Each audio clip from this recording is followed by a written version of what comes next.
Bismillahirrahmanirrahim. Assalamualaikum warahmatullahi wabarakatuh. Dosa dalam bahasa Arab zambun, za, nun, ba. Kata ini dalam bentuk mufrad, tunggal, dan juga plural jamak itu terulang di dalam Al-Quran sebanyak 39 kali. Kata zambun memang diartikan sebagai dosa, tetapi jika dirujuk ke dalam kamus akan kita jumpai kata zambun itu artinya adalah akhir daripada sesuatu atau sesuatu yang mengikuti. Dari sini bisa kita pahami bahwa dosa itu adalah akhir dari akibat dari sebuah perbuatan yang buruk. Dan akibat dari perbuatan yang buruk, yang jelek, yang terlarang itu akan mengikuti seseorang sampai kapanpun, kecuali dia bertaubat dan memohon ampun kepada Allah Subhanahu wa Ta'ala. Para ahli tafsir mengartikan zambun atau dosa itu adalah sebagai sesuatu yang buruk, yang jelek, yang jahat, diakibatkan oleh perbuatan yang terkutuk, yang dilarang oleh Allah, yang bertentangan dengan syariat Allah Subhanahu wa Ta'ala. Di dalam Islam, di dalam Al-Quran, dan juga di dalam hadis Rasulullah SAW, dosa itu dibagi kepada dua. Ada dosa besar. Dosa besar itu yang disebut Al-Quran dengan kabair di dalam surah An-Nisa ayat 31. Kemudian di dalam hadis baik yang diriwayatkan oleh Imam Muslim maupun Al-Bukhari menegaskan bahwa dosa-dosa besar itu diantaranya adalah syirik, mensyarikatkan Allah, durhaka kepada kedua ibu bapa, membunuh tanpa sesuatu yang hak, kemudian adalah lari dari medan perang, kemudian sihir, kemudian menuduh perempuan yang baik-baik melakukan zina, kemudian makan riba, dan juga ada minum khamar dan lain sebagainya. Sementara itu, dosa ringan adalah tentunya yang bukan dosa besar.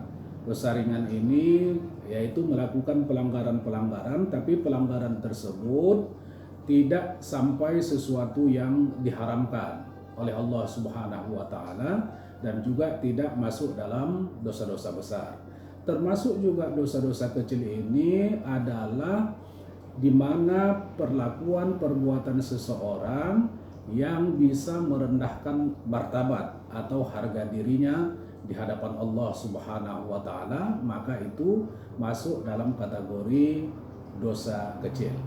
Apa akibatnya dosa ini? Dosa ini akan berakibat kepada seseorang, tidak saja di dunia tapi juga di akhirat.